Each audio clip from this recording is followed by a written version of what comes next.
sustainability of the Marine Aquarium Fishery off of the western coast of Hawaii.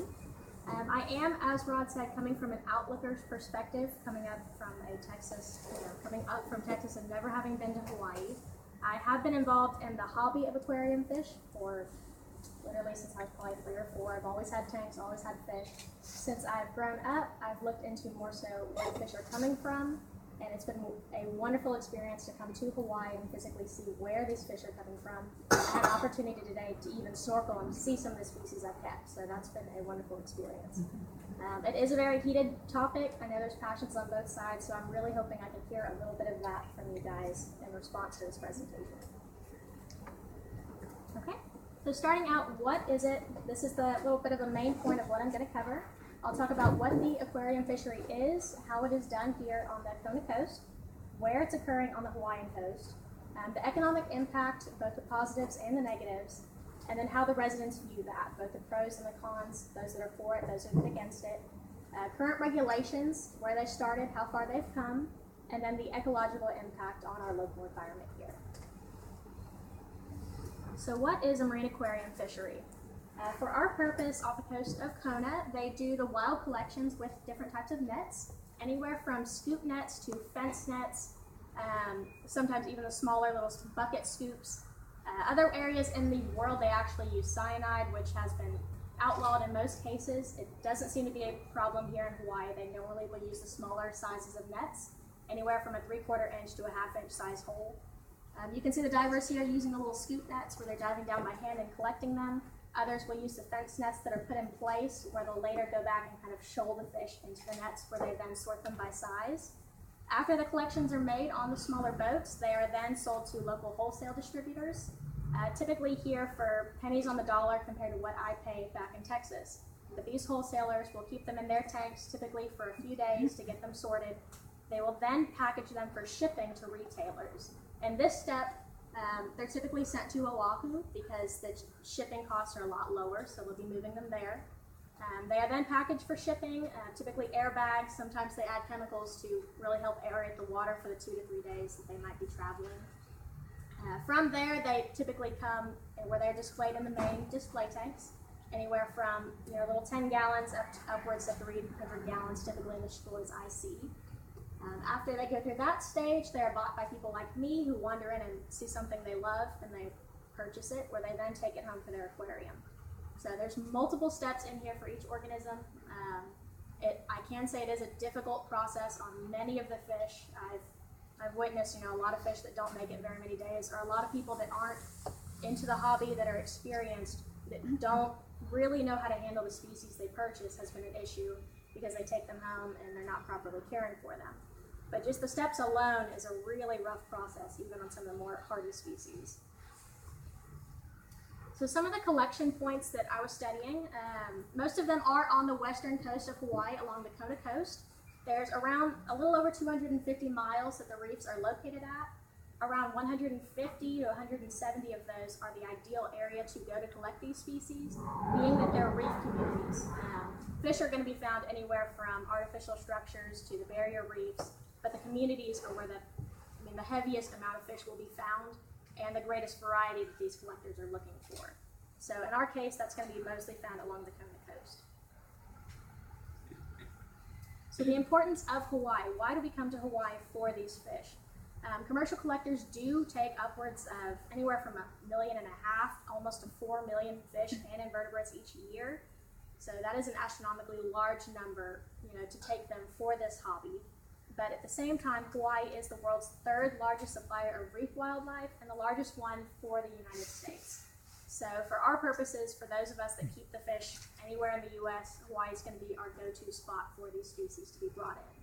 It's generally also the cheapest compared to the Fiji varieties that are brought in or the ones that are brought in off of Australia. But for purposes of the United States, Hawaii is an important resource. So the main species that are involved, all 4 of these will be tangs, anywhere from the Nassau, the coal, the Achilles, and the yellow tang. The yellow tang specifically is the species that's collected the most and is one that's been under a lot of dispute in terms of population count, followed by the coal tang that has been under watch in terms of population on certain areas. And this graph is from 2000. I've been relating it to a few more recent ones, but for our purposes, the 4 species of tangs have been heavily farmed and collected compared to other species that they take. So where do these species go? That was one of my questions, coming in and looking at the stores, looking online, seeing that species are collected all over the world and brought into the United States. Coming out of Hawaii, the vast majority do go to the United States, just because it's closest, it's easiest for transport, and we have such a wide variety of area that people are looking for them. The second heaviest is going to be going into parts of Asia, primarily Japan. Third largest area would be Europe. So not only do these species have to be collected and go through that entire shipping process, they also have to make it all the way to their final destinations. And then beyond that, beyond the retailers to the consumers. So we really have a long way to go from the island here. So some of the important aspects of the industry that I was looking into, first off being the economics. A lot of the fish that are caught here are sold really for pennies on the dollar, anywhere from $2 to $5 upwards to $8 or $9, compared to prices that I pay back home, anywhere from you're looking at $30 upwards to $200 per specimen. So that is a very wide jump. The example I gave here were the yellow tangs, again, typically collected, sold for anywhere from $2, $3, $4. Back home, anywhere from $30 to $75. And beyond that, you have to look for a healthy specimen at that price, because a lot of the tangs that get back show signs of malnutrition or different diseases that we work with in getting them out. Another aspect is the fact that a lot of marine life does not come from aquaculture. A lot of the species that we keep in our tanks do not reproduce in captivity and therefore must be brought off the reefs if we intend to keep them. So 98% is a very large number. I know they're working on breeding them more and more. In the last few years, I've seen more and more species are being bred in captivity. But for the purpose of our industry, most of them have to be taken out of the wild to sustain the drive that people are having for them. The localization of the industry, a lot of people are benefiting on a local scale from this economy and from this industry. So anywhere from your dive shops that go out, people who supply the boats, the gas for the boats, the collectors themselves, anyone that works in the packaging industry or anyone that ships them. That's really a local-based economic structure that really helps the local economy. And then again, for the wholesalers and the retailers shipping them, they're going to benefit too from that. So this was another little chart I wanted to kind of give you guys from a Texan's perspective. These are the 20 most collected species off of Hawaiian waters and the prices they retail for at our main website that I shop off called Live Aquaria. These prices range by age of the specimen and by size. So you can see the yellow tang there, typically from $35 to $50. Second most being the coal tang, around $50 a piece. The Nassau going all the way up to $379, $380 if it's a nice adult specimen. Some of the smaller wrasses, anywhere from $20 to $70 to $80, which would be these guys in the center. The little butterfly fish, the fifth one down, $579 for a good specimen. So you can see that prices of these have gone up as demand has increased. The Achilles, the third species there, prices have skyrocketed because more and more people are trying to collect them. The species have kind of gone down, and since the demand has gone up, prices reflected that. So even though collectors don't necessarily see that price reflection in their pay, they are still retailing for that price. And again, the first 4 species there do account for over 93% of the overall industry that's brought out of Hawaii. So I also included some of the incomes for the local collectors. So you're looking at your independent contractor bringing in anywhere from $28,000 and up, with a smaller profit margin than that. And then of course your wholesaler bringing in quite a bit more, working off of your local collectors on a regional scale. So looking at these numbers compared to those that are being brought in at the retailer's perspective on the mainland is astronomical to me. It's amazing to compare how much the person out there collecting them is getting in return to someone who's selling them at a local pet store. Is that a local wholesaler or a mainland wholesaler? That would be a local wholesaler. Okay. Jeff? Are those annual incomes for each independent contractor? Yes, sir. Those were the annual incomes. Given that slide there, how many people who collect fish earn that income? That would be based on their success as a fisherman. I know a lot of people go out almost every day if the weather's fair and are doing their daily limits in the bags. So this was an average income for the ones and I believe it was anywhere from 25 to 30 people who we spoke to. 25 to 30. Yes, sir. And what do you consider the size of the fisher population that's supplying the wholesaler here on Big Island? I guess it varies by wholesaler, I would say. I know looking into the contractors here, there's anywhere from 50 to 55 licensed fishermen that go out and collect. The wholesaler, depending on what his needs are, I suppose he would contract out through different amounts of people for what species he's looking to bring in. So did I understand you correctly? It's about 55 people who make the income? Yes, sir. And then wholesalers, how many of those are on the Big Island?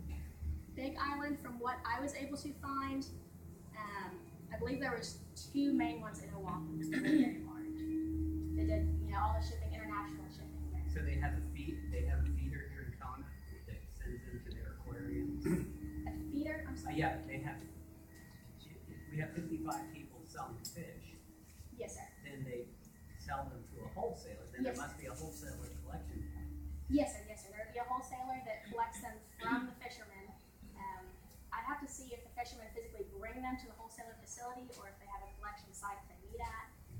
But I know the fishermen supply them to the wholesaler, who then provides them to the retailer. And how many do you estimate are wholesalers on Big Island? Big Island does, from what I've seen, because the wholesalers are typically preparing them to ship, a lot of them go to Oahu. The vast majority went to Oahu, so not very many were found on Big Island. From what I saw, I didn't see any mention. The main 2 wholesalers that I saw were in Oahu, just because of the shipping cost differences. It's okay, she's just doing it. Okay, so I did also look into some of the cultural aspects of Hawaii. We did discuss these a little bit in class, so it was interesting to me to go back and look at the historical aspects compared to this industry. Some of the research I read into had a great number of residents who were very strongly against this industry. Being from the island, they did mention ahupua'a, which is their native resource management techniques, where resources are shared among communities and individuals don't necessarily take more than what they need for themselves or for their community. And this industry really is doing exactly that. It's taking these species, sending them elsewhere for the profit margins for the island. So I went into that, and I did find a poll that was done in a research paper of local residents, people not necessarily involved in the industry, just local residents that knew a little bit about it. And that was stating that over 66% requested the end of the industry, whereas almost 70% voted in favor of ending the practice of collecting any type of wild species. How many people were in that poll? This poll, I would have to go back and look. That'd be great. But again, these weren't people really involved in the industry. These were just people knowing that they're collecting something and they may be partial to the aspect of it's their island, they don't want to take it. But not really involved in the industry or seeing economic benefits from the industry. So some of the regulatory procedures, I wanted to go into the history of that and how they've adapted and developed over the years.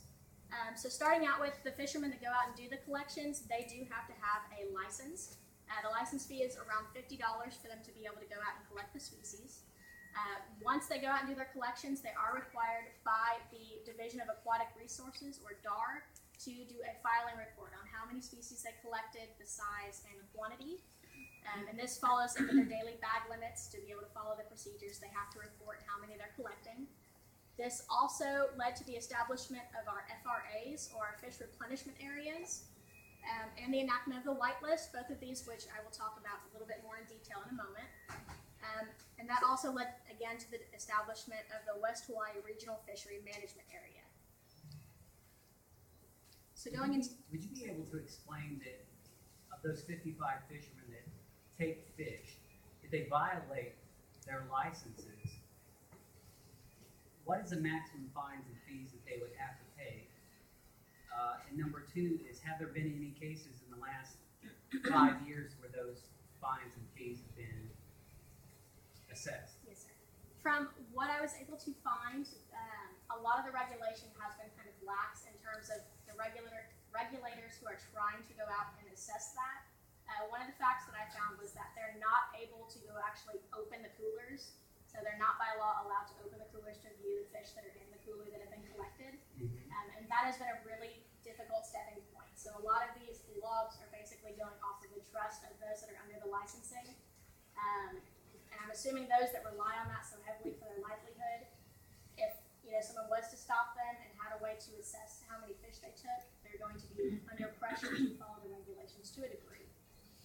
That was an issue. I know a lot of people aren't able to accurately assess this because the procedures to go out and actually monitor this many divers, this many boats, this large of an area is a really difficult process. How many people are there to do that? Through the division of Don't care. I'm sorry? Don't care. Don't care. Enforcement agency. Okay, yes ma'am. They only have three.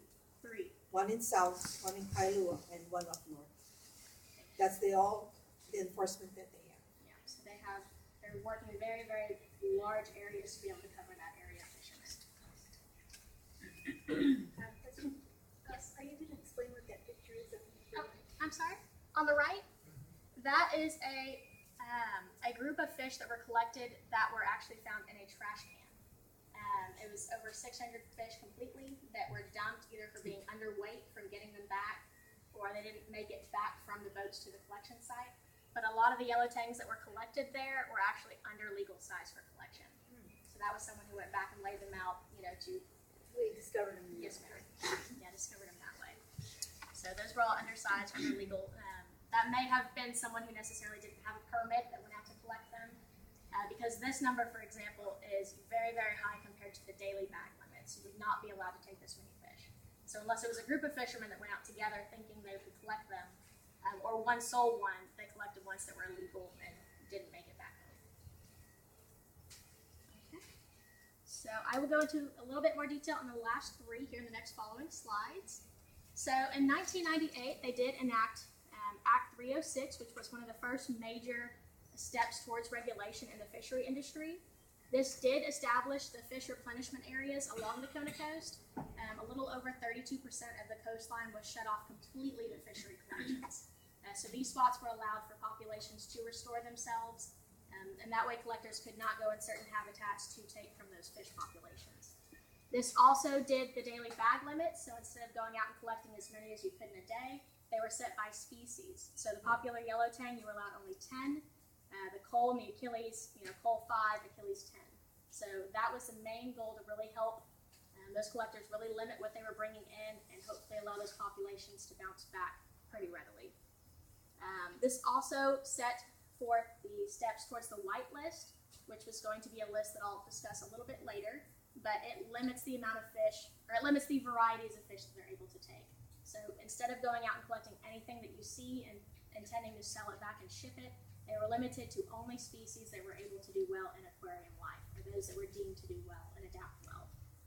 This did not, however, limit the amount of collectors. So there's no regulation on how many people can go out and get the licensing to do the collection process. Some of them do it on the side, but the main ones that we discussed are going to be ones that do it for a living. That is the main aspect of livelihood. And this little diagram on the right is going to show you some of those FRAs. They're going to be circled off in the blue. So this is the Whitelist. This did come on a lot later in 2013, but it did list 40 main species. The main thing on this is that they are species that are a lot more hardy. They're able to be transported more readily and have been seen to do well in aquarium life. That way they're not taking species that necessarily not make it through the travel process, or those that aren't able to be cared for properly, or dietary requirements. The one thing I saw on this that was interesting to me is that they are adapting it based on technology. Aquarium systems are always advancing. The protein skimmers, for example, are advancing that clean the water more readily for certain species. They are developing more food and different things that the fish can eat. So that's another step that kind of shifts this list. So as more species are able to be held and deemed sustainable within an ecosystem, this list may be adapted and changed. So that was an interesting aspect to me, to see that they are going to slowly build it forward as the species are Is that adapted. Whitelist under the jurisdiction of the state of Hawaii? That is under, it was under DAR. It was under the Department of Aquatic Resources. Okay, state of Hawaii. Yes, sir.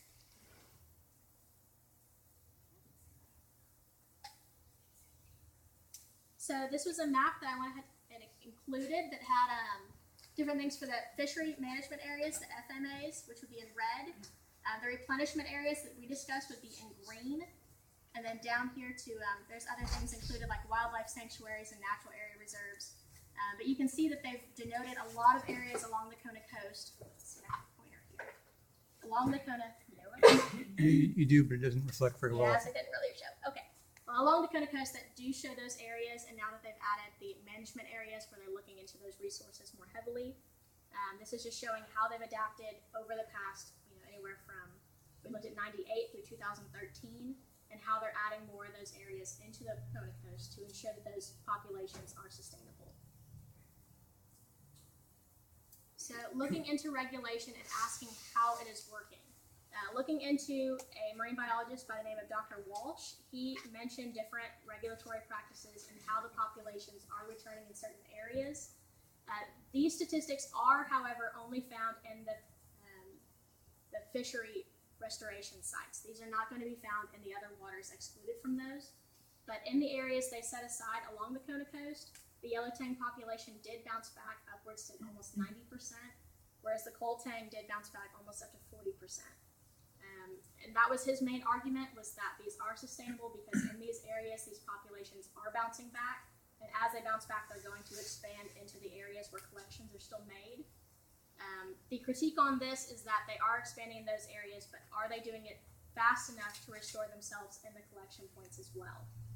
So there's two sides to this argument, seeing that the statistics are showing that they're restoring themselves, but are they doing it enough to fully cover that coastline?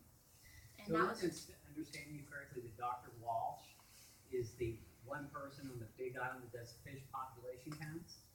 There are other divers that have gone out, and that is, he's going to be the lead marine biologist that works for DAR that's been providing the statistics.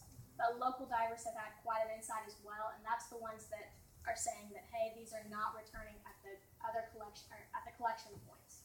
Dr. Walsh is mostly focused on the replenishment areas and seeing the success with those that proves that by setting that area aside, it is providing a habitat restoration point. It's truly working. But other local divers, people that live here on the island that are diving and seeing the populations, are still noting that they're still being depleted. So what you're telling me is the self-reporting by divers is anecdotal? They have no in other words, they have no scientific basis. It's just anecdotal. Until further studies are really produced to this degree. Dr. Walsh has, from what I was able to find, has been the lead scientist with statistics in a scientific presentation. Everything else that I was able to find was mostly interviews with local divers, nothing really done in true statistic reports and presentations. Actually, Dr. Walsh is the head of DAR here. He has a whole team. It's not just him. And he doesn't study just the replenishment areas.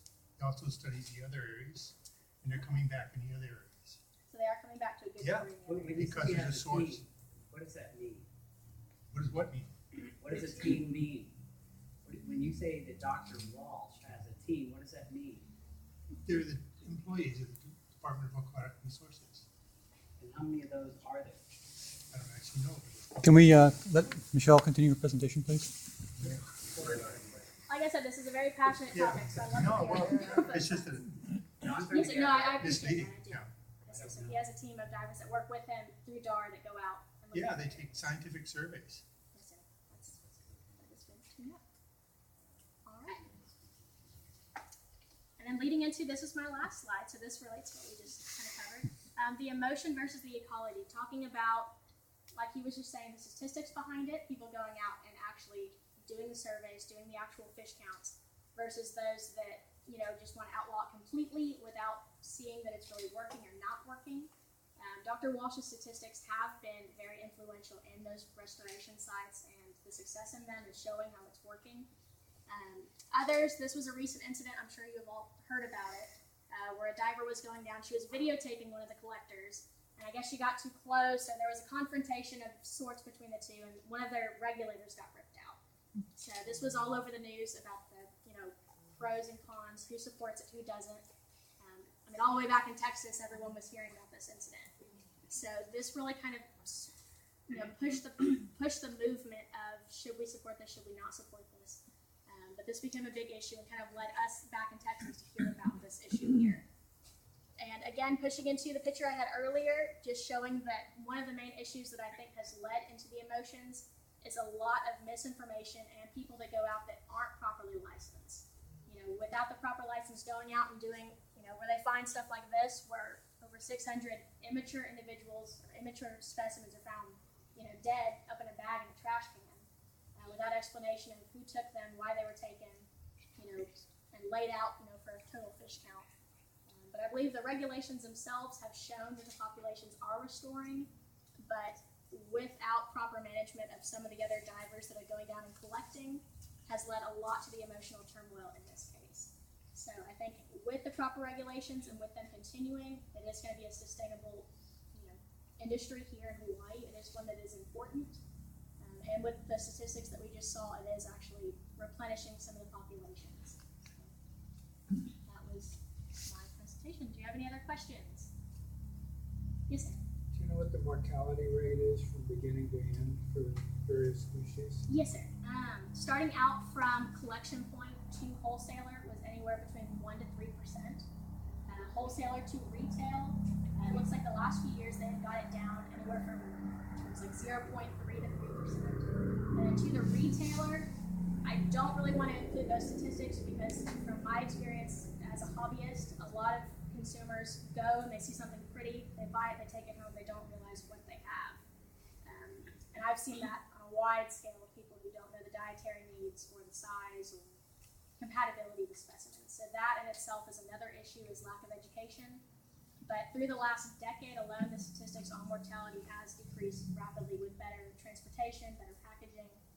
The collection methods have been really reduced in the fact that they're using nets that have smaller holes, less chance to damage the species. And they outlawed, I know, the spine clipping and other measures that they used to be able to do to allow for better transport. So doing practices like that has really reduced that mortality rate. Yes, sir. For what reason would somebody throw a bunch of beautiful fish in a bag in the garbage? That's to me is idiotic. That's idiotic to me, knowing that, well, the bag limit on those is 10 a day, and it was over 600 in a bag. So even They're despite dead. What would they do with them? exactly, despite even no matter what type of fish it was, it's the fact that they took that many in a single, I'm assuming a single day, and either didn't know how to properly transport them with aeration or left them in a bag and, you know, realized they were illegal once they got back to shore. Something had to have happened there that, you know, leads to a lot of emotions there. Yes, sir. Should it be a political statement by those people who collect those fish? Nobody throws away stuff that you can Yeah, I was sell. gonna say, you could have made The like, guy made a mistake, Yeah, killed all his fish, somebody so he made a threw them in big the garbage. mistake. yeah, Also, collectors don't collect mature fish, they collect immature fish. yeah, immature, like smaller You juveniles. can collect as many as you want. There's no bag limit, I think. You can only collect a certain number of too large fish or too small fish. But in between, I'm pretty sure you can collect a whole bunch. Like a, yeah, like That's- mature, like before breeding size. Oh, there's definitely. young Breeding adult. size is 10 or 15 years old.